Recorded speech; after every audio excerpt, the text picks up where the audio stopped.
독일에서 충격적인 연구 결과로 인해 일본이 패닉에 빠졌습니다. 연구가 일본인과 일본어가 어디서 기원했는지에 관한 주제라 일본에서도 엄청난 관심을 보이고 있습니다. 오늘은 일본을 충격에 빠뜨린 연구와 그에 대한 일본 반응에 관해서 알아보겠습니다. 한국과도 아주 밀접하게 관련되어 있으니 끝까지 시청 부탁드립니다. 오랫동안 우리 민족의 역사를 왜곡해온 일본 역사학계의 주장 가운데 임나일본 부설이 있습니다. 4에서 6세기경 일본의 야마토 정권이 한반도 남부에 통치기구를 세워 지배력을 행사했다는 학설입니다. 이것은 8세기에 쓰여진 역사서 일본서기에 근거한 내용이지만 근거가 희박해 일본 내에서도 학자들 사이에 많은 이견이 엇갈려왔습니다. 2010년 들어서는 한국과 일본 역사학계에서 공동으로 연구위원회를 꾸려 임나일본부의 존재 자체가 없었다는 결과를 내놓기도 했죠.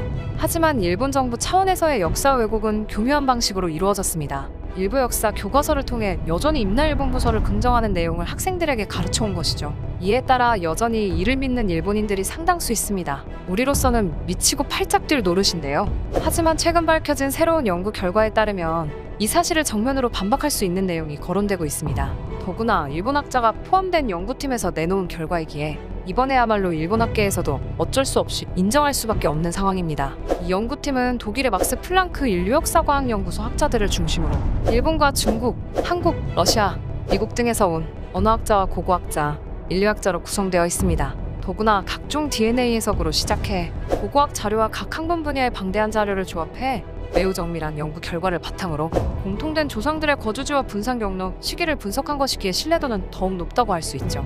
이들이 연구한 바에 따르면 지금 일본 민족의 기원이 되는 이들은 약 9,000년 전 중국 북동부와 서양 북쪽으로부터 건너와 남쪽의 한반도 주변 지역으로 이주했다가 점차 확산되면서 일본 군도에까지 이르게 된 것이라고 합니다. 쉽게 말해 지금 일본인의 뿌리 중 상당수는 사실 중국 북동부에서 온 농민들이란 뜻이죠. 지금이야 중국이지만 자세히 보시면 당시에는 고조선부터 고구려, 발해까지 한민족이 살았던 지역입니다. 농민들은 수천 년에 걸쳐 북방과 동방으로 퍼졌으며 농경을 보급하고 언어도 확산해 나갔습니다.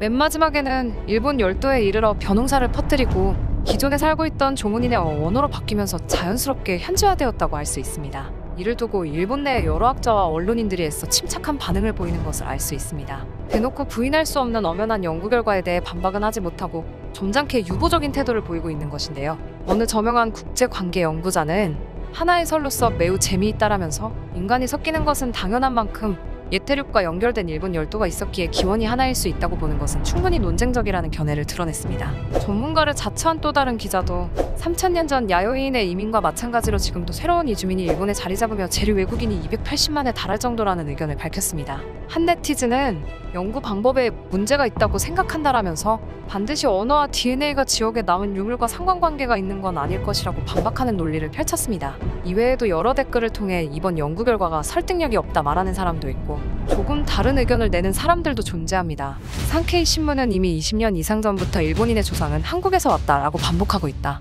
속지 마라 가짜다라며 이번 연구 결과 자체를 거짓이라며 댓글을 다는 사람과 한국인이 일본을 건국했고 일본의 황족은 모두 한국인이라는 현실에서 도망치려는 일본이 문제인 거지. 한반도를 경유하는 것에 주목하고 싶다. 역시 아시아 문명의 기원은 한국이다라며 일본인이 한반도에서 건너간 사실을 인정하는 댓글도 볼 수 있습니다. 역시 가장조를 이룬 댓글은 이 연구의 증거가 부족하다는 것이지만 많은 일본인들의 생각과 달리 한국을 비롯한 대륙에서 건너온 이들이 일본 문명을 발전시켰다는 사실을 입증하는 자료는 너무나 많습니다.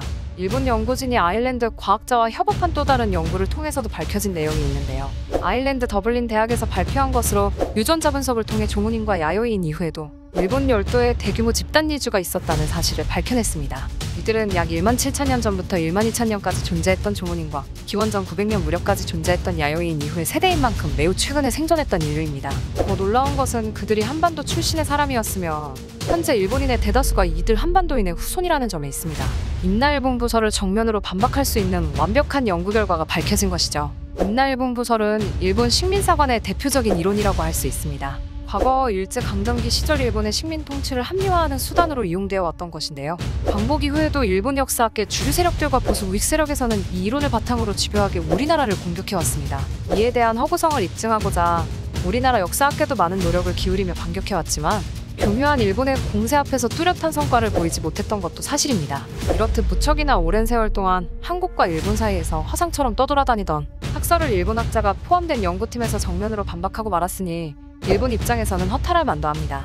우리나라 학계에서는 이왕 이렇게 된 김에 한일 간의 현대사 문제와 관련해 제대로 매듭 지어지지 않은 일들을 해결하자는 논의가 일고 있습니다. 이미 어느 정도는 진전을 거듭해 일본의 벼농사와 금속문화가 한반도에서 전래되었다는 것에 대해서는 일본 학계에서도 인정하고 있는 단계인데요. 하지만 아직 갈 길이 멀어 보입니다. 을사조약의 강제성이나 일제시절 노동자 강제동원, 위안부 문제와 같은 근현대사에 있어서는 여전히 우리와 전혀 다른 입장을 보이고 있기 때문입니다. 그만큼 한국과 일본 양국의 역사는 여전히 해결할 문제가 많으며 더 늦기 전에 조금씩 풀어나가야 할 것으로 보입니다. 그래도 긍정적으로 미래를 기약할 수 있는 건 일본의 양심 있는 학자들이 조금씩 사실에 부합하는 연구 결과를 내놓고 있고 국제학회에서도 이를 뒷받침하는 근거를 계속 연구하고 있다는 데 있습니다. 지금껏 왜곡되어 왔던 한국과 일본 사이의 역사가 조금씩이나마 바로잡혔으면 하는 바람입니다. 오늘 준비한 영상은 여기까지입니다. 재미있게 보셨다면 좋아요와 구독 눌러주시기 바랍니다.